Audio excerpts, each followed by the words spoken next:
नमस्कार, जय हिंद साथियों। आप सभी का स्वागत है RLG स्टडी यूट्यूब चैनल में।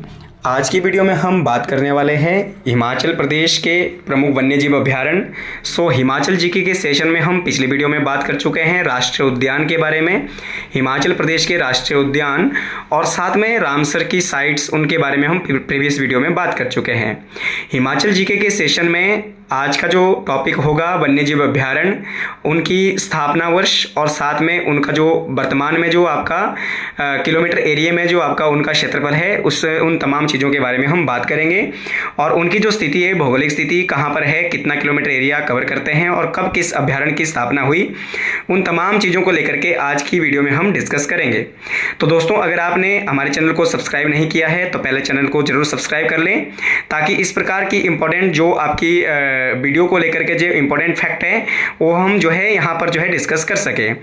तो अगर आपने पिछली वीडियो को वॉच नहीं किया है या नहीं देखा है तो पहले आप पिछली वीडियो जरूर देख लें कि हिमाचल प्रदेश के कितने राष्ट्रीय उद्यान है, कहाँ कहाँ पर है, कब स्थापित किया गया था और कितना किलोमीटर एरिया कवर करते हैं।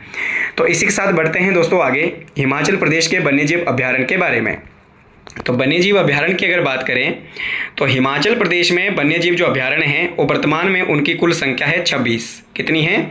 26 है। जबकि ये पहले कितने थे? 31 थे। ठीक है, पहले अभी जो वर्तमान में 26 है, जबकि पहले कितने थे दोस्तों? 31 थे। ठीक है, तो ये भी आपने बात ध्यान रख लेने, क्योंकि जो आपका फॉरेस्ट जो रिपोर्ट है या फिर आपका जो वन्यजीव अभ्यारण्य या फिर बनने और उसके जो जीव संरक्षण की जो रिपोर्ट है हर 2 साल बाद जो है दोस्तों ये आती है। ठीक है, तो इसको इस वर्तमान के आंकड़ों के अनुसार अगर देखा जाए हिमाचल प्रदेश में वर्तमान जो अभ्यारण्यों की जो कुल संख्या है कितनी है? 26 है, जबकि पहले कितनी थी? 31। ठीक है, तो ये आपने बात ध्यान रख लेनी है। तो हिमाचल प्रदेश में वर्तमान अगर वन्यजीव अभ्यारण्य के बारे में बात करें तो हिमाचल प्रदेश के कुल क्षेत्रफल यानी हिमाचल प्रदेश का कुल क्षेत्रफल कितना है? 55,673 किलोमीटर स्क्वायर है। तो इसका हिमाचल प्रदेश के कुल क्षेत्र का 5,964.731 किलोमीटर एरिया पर क्या है? नेशनल आपका जो है वन्यजीव अभ्यारण्य है। कितने दोस्तों? 26। जबकि हमने पिछली वीडियो में बात किया था कि 2407 किलोमीटर एरिया पर जो है आपके नेशनल पार्क आपके जो है वो इतना एरिया क्या करते हैं? कवर करते हैं। 2407 पॉइंट समथिंग। ठीक है, 2407 किलोमीटर का जो एरिया है वो नेशनल पार्क कवर करते हैं और 5,964 किलोमीटर पॉइंट 731 का जो एरिया है वो वन्यजीव अभ्यारण्य कवर करते हैं। और वन्यजीव अभ्यारण्य का अगर परसेंट में देखा जाए तो हिमाचल की कुल क्षेत्रफल का ये 10% जो एरिया है वो कवर करते हैं, जबकि नेशनल पार्क कितना करते हैं? 5% का। जब नेशनल पार्क कितने परसेंट का करते हैं दोस्तों? 5% का एरिया कवर करते हैं। और जो आपका वन्यजीव अभ्यारण्य वो टोटल कितना करते हैं? 10%। अगर दोनों मिलाकर देखा जाए नेशनल पार्क और वन्यजीव अभ्यारण्य तो ये टोटल जो एरिया है कितना परसेंट कवर करते हैं? 15% एरिया कवर करते हैं। तो ये भी आपने बात ध्यान रख लेनी है। हिमाचल प्रदेश में नेशनल पार्क को हमने पिछली वीडियो में बिल्कुल डिटेल से डिस्कस किया था। 5 नेशनल पार्क है: great Himalaya national park, Pin valley national park, Khirganga, Inderkilla और सिम्बलवाड़ा। ठीक है, और छठा जो बनेगा वो गोपालपुर नेशनल पार्क बनेगा कांगड़ा के अंदर। इसके बारे में हम प्रीवियस वीडियो में बात कर चुके हैं। तो चलिए दोस्तों बढ़ते हैं आगे। जो आप हिमाचल प्रदेश के जो वन्यजीव अभ्यारण्य है जहां पर जीव जंतु और पेड़ पौधों की अनेक प्रकार की प्रजातियों को प्रोटेक्ट किया जाता है, उसको लेकर के आगे अगर बात करें तो हिमाचल प्रदेश में वन्यजीव अभ्यारण्य के संबंध में अगर डिस्कस किया जाए तो सबसे पहले बांदली अभ्यारण्य।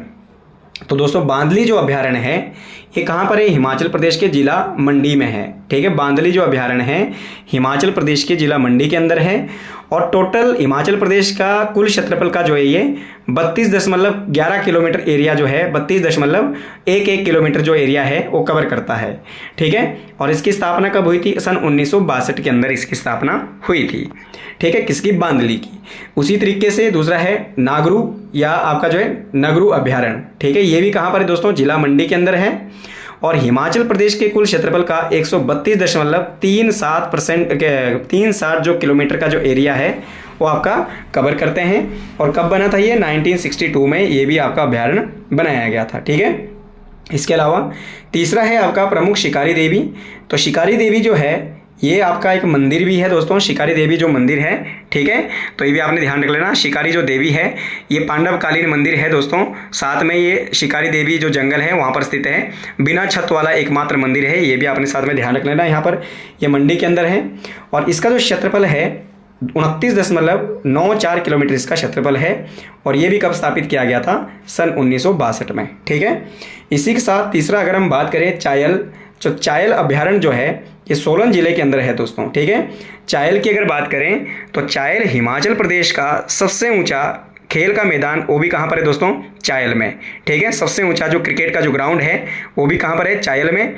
और साथ में चायल में आर्मी प्रशिक्षण केंद्र भी है दोस्तों, ये भी आपने ध्यान रख लेना।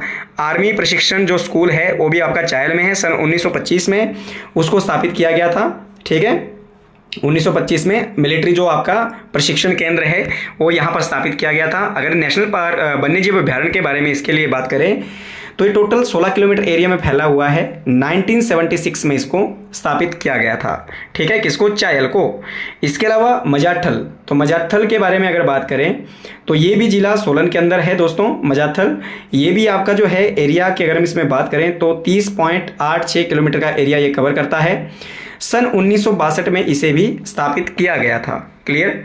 इसके साथ अगर हम यहाँ पर बात करें चोड़धार, तो चोड़धार हिमाचल प्रदेश के जिला सिरमौर की सबसे ऊंची चोटी है, जो श्रीगुल महादेव के लिए आपका जो श्रीगुल महादेव का प्रमुख जो मंदिर है वो चोड़धार में स्थित है। ठीक है, और जो आपका चोड़धार है ये सिरमौर का प्रमुख, सिरमौर के अंदर जो प्रमुख वाइल्ड लाइफ सेंचुरी है ये आपका प्रमुख है सिरमौर के अंदर। इसका जो एरिया है टोटल 55 किलोमीटर है दोस्तों। कितना है? 55 किलोमीटर है। सन 1985 में इसे स्थापित किया गया था। और जो चोड़धार की ऊंचाई है कितनी है? 3647 मीटर। 3647 यानी 3647 मीटर जो है ऊंचाई पर ये चोटी जिला सिरमौर की सबसे ऊंची चोटी है। चूड़ चांदनी की अगर बात करें तो चूड़ चांदनी का जो हिस्सा है दोस्तों शिमला जिले के अंदर आता है। ठीक है, चूड़ चांदनी का जो हिस्सा है ये पर्वत चोटी है, कहाँ पर आते हैं? शिमला जिले के अंदर आती है, जबकि चूड़धार जिला सिरमौर की सबसे ऊंची चोटी है। तो ये हमने बात करी 6 वन्यजीव अभ्यारण्य के बारे में। ठीक है, जिसमें मंडी के देखे हमने, सोलन के और आपका सिरमौर का। क्लियर। इसी के साथ आगे बढ़ते हैं। तो आगे अगर बात करें तो आपका जो नेक्स्ट जो है आपका अभ्यारण्य वो है रेणुका। कौन सा है दोस्तों? रेणुका। तो रेणुका के बारे में अगर बात करें तो रेणुका सबसे आपका जो है छोटा अभ्यारण्य हिमाचल प्रदेश का। ध्यान रखें, पहले शिल्ली था, अभी शिल्ली को आपका जो है मर्ज कर दिया गया है अन्य अभ्यारण्यों के साथ। ठीक है, तो रेणुका की अगर बात करें जिला सिरमौर के अंदर है। 3.87 किलोमीटर एरिया जो है ये कवर करता है। 1964 में इसको बनाया गया था रेणुका अभ्यारण्य को। ठीक है, रेणुका को वन्यजीव अभ्यारण्य के रूप में कब आपका स्थापित किया गया था? 1964 में।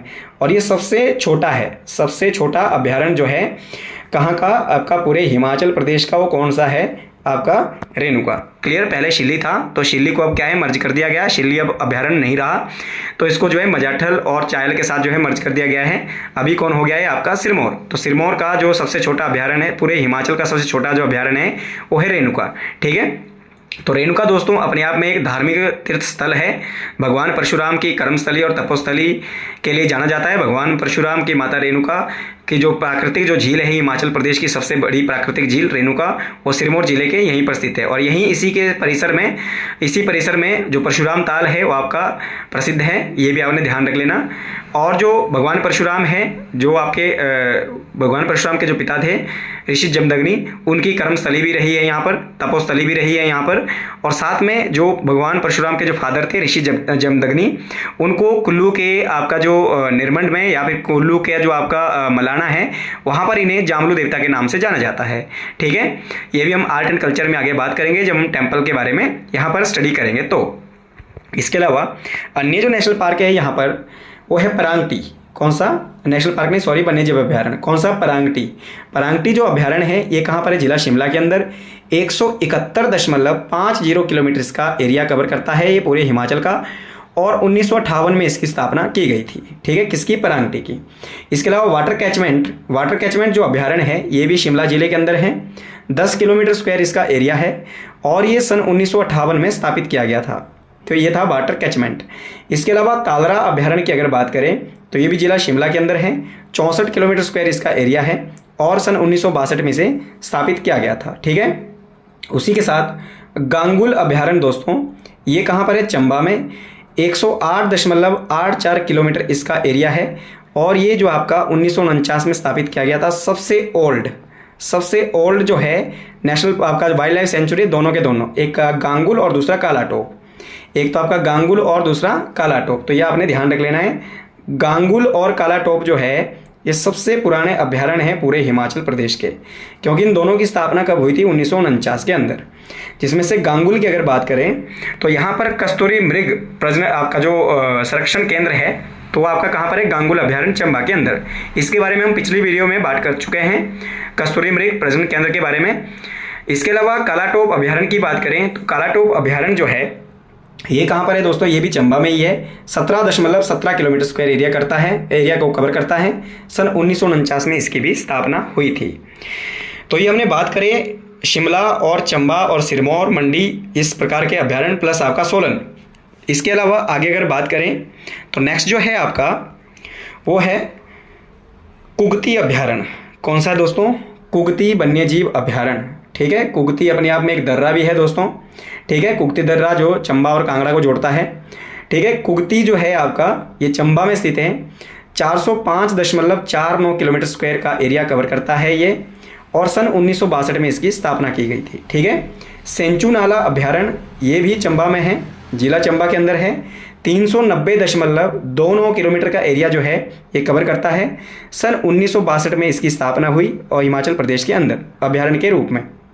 इसके अलावा नेक्स्ट जो अभ्यारण्य है आपका वो है तुंडहा अभ्यारण्य। कौन सा, तुंडहा अभ्यारण्य। ये भी चंबा जिले के अंदर है और ये जो है आपका 64 किलोमीटर स्क्वायर का एरिया कवर करता है। सन 1962 में इसकी भी स्थापना की गई। इसके अलावा तो ये थे चंबा के अभ्यारण्य। ठीक है, चंबा के अभ्यारण्य हमने देखे कुगती है, सेंचू नाला है और तुंडहा है। ठीक है, इसके अलावा अगर हम बात करें अगर कुल्लू के अंदर तो कायस अभ्यारण्य इज़ वेरी वेरी इंपॉर्टेंट। कायस जो अभ्यारण्य है ये कहाँ है दोस्तों, ये आपका कुल्लू जिले के अंदर है।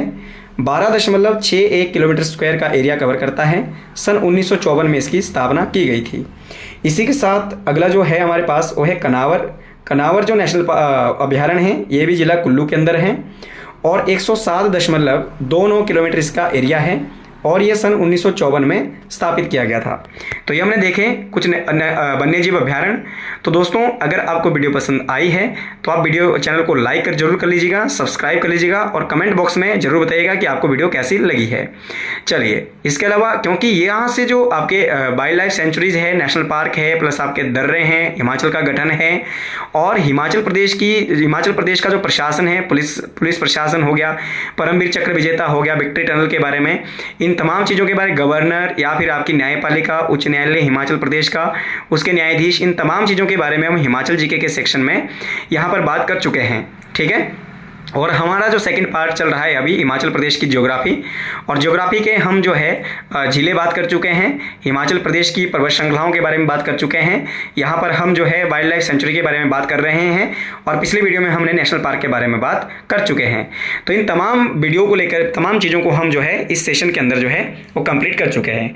और ये जो सेशन है all competitive exam of Himachal Pradesh, Patwari, forest या फिर आपका जो है हिमाचल प्रदेश अलाइड सर्विसेज या फिर आपका टैट है, कमीशन है या फिर आपका अदर प्रकार के जितने भी एग्जाम है हिमाचल सरकार के द्वारा करवाए जाते हैं, उन तमाम परीक्षाओं के लिए ये जो वीडियो है काफ़ी ज़्यादा इंपॉर्टेंट और वैल्यूएबल होने वाली है।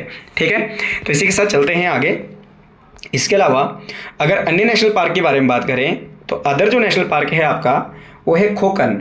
कौन सा दोस्तों, खोकन अभ्यारण्य जिला कुल्लू के अंदर है। 14.94 किलोमीटर स्क्वायर का एरिया ये कवर करता है। 1954 में इसको स्थापित किया गया था। ठीक है, कौन सा, खोकन अभ्यारण्य। क्लियर बात सबको, खोकन जो अभ्यारण्य है कुल्लू के अंदर है और कुल्लू में जो है इसका जो है इसको अभ्यारण्य के रूप में 1954 में स्थापित किया गया था और 14.94 किलोमीटर का एरिया ये कवर करता है। ठीक है, इसके अलावा मनाली की अगर बात करें तो मनाली अभ्यारण्य कहाँ पर है दोस्तों, कुल्लू के अंदर है। ठीक है, तो ये भी आपने ध्यान रख लेना, मनाली जो अभ्यारण्य है ये आपका कुल्लू में है। 29 किलोमीटर स्क्वायर आपका इसका एरिया है। 1954 में इसको भी स्थापित किया गया था। ठीक है, 29 किलोमीटर एरिया इसको ये कवर करता है। कौन, आपका मनाली। और ये थे आपके कुल्लू के अन्य अभ्यारण्य। कौन कौन से, खोकन हो गया यहाँ पर और मनाली हो गया। ये दोनों के दोनों कहाँ हैं, कुल्लू में। 1954 में दोनों को स्थापित किया गया। इसके अलावा अगर बात करें कांगड़ा की तो दोस्तों कांगड़ा में धौलाधार, तो धौलाधार की अगर बात करें तो ये कांगड़ा में पड़ता है, मुख्यतः आपकी कांगड़ा में है। कांगड़ा के अलावा मंडी और अन्य जो चंबा में भी आपकी धौलाधार पड़ती है। सबसे ज़्यादा जो पर्वत श्रृंखला है धौलाधार पर्वत श्रृंखला है, ये कांगड़ा जिले में आपकी जो है विस्तृत है। तो धौलाधार पर्वत श्रृंखला के अंदर ही आपका धौलाधार अभ्यारण्य आपका स्थित है जो कांगड़ा जिले में स्थित है। 50 किलोमीटर स्क्वायर का एरिया कवर करता है। 1954 में इसकी स्थापना की गई थी। ठीक है, इसके अलावा अगर हम बात करें किब्बर, तो किब्बर जो है ये लाहौल स्पीति में है और ये हिमाचल प्रदेश का सबसे बड़ा अभयारण्य है। पहले इसका एरिया था 1440 किलोमीटर का। कितना था दोस्तों? 1440 किलोमीटर का एरिया ये पहले कवर करता था, परंतु अभी इसका जो एरिया है 1440 किलोमीटर से बढ़कर क्या है, कितना हो गया है, 2220 किलोमीटर का एरिया इसका हो गया है। तो ये हिमाचल का 1994 में स्थापित किया गया और सबसे बड़ा अभयारण्य है। कौन सा? किब्बर। कौन सा है दोस्तों? किब्बर। तो ये सबसे बड़ा अभयारण्य है हिमाचल प्रदेश का। कौन? किब्बर, जो लाहौल स्पीति में स्थित है और आपका जो है 1994 में स्थापित किया गया था और इसे 2220 किलोमीटर का एरिया कवर करता है। और हिमाचल का सबसे बड़ा अभयारण्य कौन सा? किब्बर। सबसे छोटा कौन सा है दोस्तों? रेणुका। और सबसे पुराना जो है वो है गांगुल और कालाटोप, चंबा में। ठीक है, इसके अलावा अगला अगर हम बात करें पोंग, पोंग जो अभयारण्य है इसे महाराणा प्रताप अभयारण्य के नाम से भी जाना जाता है। ये पोंग अपने आप में एक बांध है, ठीक है, जो कि आपका कांगड़ा के अंदर जो है बना हुआ है, ब्यास नदी के ऊपर। ठीक है, तो कांगड़ा के पोंग की अगर बात करें तो पोंग जो झील है ये कृत्रिम झील है। और दूसरी बात ये कि इसे महाराणा प्रताप सागर बांध के नाम से भी जाना जाता है। ठीक है, महाराणा प्रताप सागर के बांध के नाम से भी इसको जाना जाता है। कांगड़ा जिले में स्थित है दोस्तों और ये 207.59 किलोमीटर का एरिया कवर करता है। सन 1983 में इसको आपका जो है वन्यजीव अभयारण्य का दर्जा दिया गया था। और पोंग झील की अगर बात करें तो एकमात्र ऐसा जगह है हिमाचल प्रदेश का जहां पर रेड ग्रीव वाले पक्षी पाए जाते हैं। लाल ग्रीव यानी गर्दन, लाल गर्दन वाले पक्षी कहां पर पाए जाते हैं? भारत की दो ही जगह ऐसी है, एक तो आपका उदयपुर राजस्थान और दूसरा आपका पोंग झील आपका जो है हिमाचल प्रदेश। ठीक है, तो ये हमने बात किया किसके बारे में? आपका जो है पोंग अभयारण्य के बारे में। क्लियर? इसी के साथ अगर हम नेक्स्ट बात करें इसमें, तो नेक्स्ट जो है आपका पोंग अपने आप में एक प्रमुख झील भी है दोस्तों, ध्यान रखें। पोंग बांध भी है, कहाँ पर? कांगड़ा जिले में, और ये जो है आपका ब्यास नदी के ऊपर बनी हुई है। ठीक है, इसी के अलावा नेक्स्ट अगर इसमें बात करें तो रूपी भावा जो अभयारण्य है तो ये आपका कहाँ पर है? किन्नौर जिले के अंदर। रूपी भावा अभयारण्य कहाँ पर है? किन्नौर जिले के अंदर। 503 किलोमीटर एरिया ये जो है आपका कवर करता है पूरे हिमाचल प्रदेश का और लगभग 1982 में इसकी स्थापना की गई थी। किसको? रूपी भावा की। ठीक है, तो ये आपने ध्यान रखना, रूपी भावा ये अपने आप में एक जल विद्युत परियोजना भी है दोस्तों। यहाँ पर इसी नाम से इसको भाभा परियोजना के नाम से जाना जाता है, या फिर संजय भाभा परियोजना के नाम से भी इसको जाना जाता है, या संजय गांधी परियोजना के नाम से भी इसको जाना जाता है। ये एशिया की पहली भूमिगत परियोजना है दोस्तों, ये भी आपने ध्यान रखना। एशिया की पहली अंडरग्राउंड जो आपका इलेक्ट्रिसिटी प्रोजेक्ट जो आपका बना हुआ है वो कौन सा है? संजय गांधी या रूपी भावा। सतलुज नदी के ऊपर ये बनी हुई है परियोजना। और यहाँ जो अगर हम बात करें इसको वन्यजीव अभयारण्य के रूप में, तो रूपी भावा किन्नौर में है जो 503 किलोमीटर का एरिया कवर करता है। सन 1982 में स्थापित किया गया था। ठीक है, उसी तरीके से आपका चितकुल, तो चितकुल की अगर बात करें तो ये भी किन्नौर जिले में है, 304 किलोमीटर का एरिया कवर करता है। सन 1962 में इसकी स्थापना की गई थी। चितकुल की अगर हम बात करें तो जो सांगला घाटी है, हिमाचल प्रदेश की जो सांगला घाटी है सबसे सुंदर घाटी है। तो हिमाचल प्रदेश की सांगला घाटी या बसपा घाटी का सबसे ऊंचा गांव जो है वो कौन सा है? चितकुल। तो ध्यान रखें, चितकुल जो है सबसे ऊंचा गांव है। और अन्य प्रमुख जो गांव है इस घाटी का, सांगला घाटी का, वो है कामरू। कौन सा है दोस्तों? कामरू। तो ये भी आपने बात ध्यान रख लेनी है यहाँ पर। ठीक है, तो चितकुल एक अपने आप में गाँव का नाम भी है किन्नौर के अंदर जो सांगला घाटी के अंदर पड़ता है। और यहाँ पर जो है ये वन्यजीव अभयारण्य के रूप में भी इसको जाना जाता है, जो 304 किलोमीटर एरिया जो है हिमाचल का कवर करता है। और सन 1962 में इसकी स्थापना होती है। ठीक है, इसके अलावा अगला जो है हमारे पास लिम्पा असरंग अभयारण्य।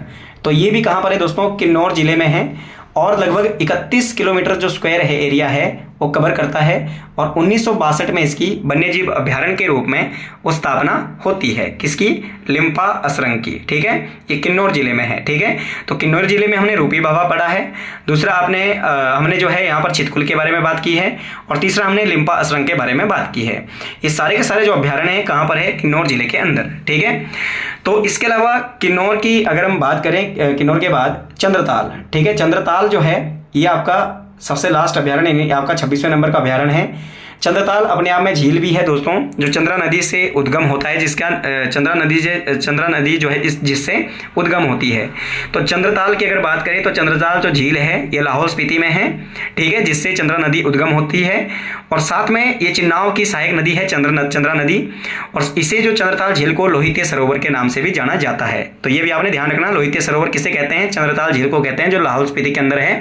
ह्योनसांग ने इसको ये नाम दिया था दोस्तों, क्या, कौन सा नाम? लोहित्य सरोवर, ठीक है, लोहित्य सरोवर। तो यहाँ ये वन्य जीव अभ्यारण्य के बारे में अगर इसका बात करें यहाँ पर, तो ये कहाँ पर है दोस्तों? चंद्रताल लाहौल स्पीति में। और ये अपने आप में रामसर की भी साइट है, और हम प्रीवियस वीडियो में डिस्कस इसके बारे में कर चुके हैं। तो ये 38 किलोमीटर एरिया का जो 38 किलोमीटर का जो क्षेत्र है वो कवर करता है। सन 1962 में इसे स्थापित किया गया था वन्यजीव अभ्यारण्य के रूप में। तो दोस्तों ये हमने पढ़े आज की वीडियो में वन्यजीव अभ्यारण्य, हिमाचल प्रदेश के तमाम वन्यजीव अभ्यारण्य, और साथ में उसका क्षेत्रफल प्लस उसकी स्थापनाएं, कि कौन सा जो आपका एरिया है, कौन सा जो अभ्यारण्य कितना एरिया कवर करता है, और उसे कब अभ्यारण्य के रूप में स्थापित किया गया था। इसके अलावा पिछले वीडियो में हम बात कर चुके हैं रामसर की साइट्स प्लस आपका नेशनल पार्क के बारे में। तो इसी के साथ ज्योग्राफी के सेक्शन में हमने बात किया है कुछ टॉपिक, हिमाचल प्रदेश की झीलें, पर्वत श्रृंखलाएं, आपका जो है नेशनल पार्क और आपकी वर्षा वनस्पति के बारे में बात किया है, और साथ में हमने वन्यजीव अभ्यारण्य के बारे में भी यहाँ पर डिस्कस कर लिया है। आई होप आपको वीडियो पसंद आई होगी, और अगर आपको वीडियो पसंद आई है चैनल को लाइक जरूर कर लीजिए, चैनल को सब्सक्राइब जरूर कर लीजिएगा दोस्तों, और ज़्यादा से ज़्यादा जो है वीडियो को शेयर जरूर कर लीजिएगा। चलिए मिलते हैं जल्द ही अगली वीडियो में, मिलेंगे हिमाचल जीके के सेशन में। इसी के साथ जय हिंद, जय भारत, जय हिमाचल।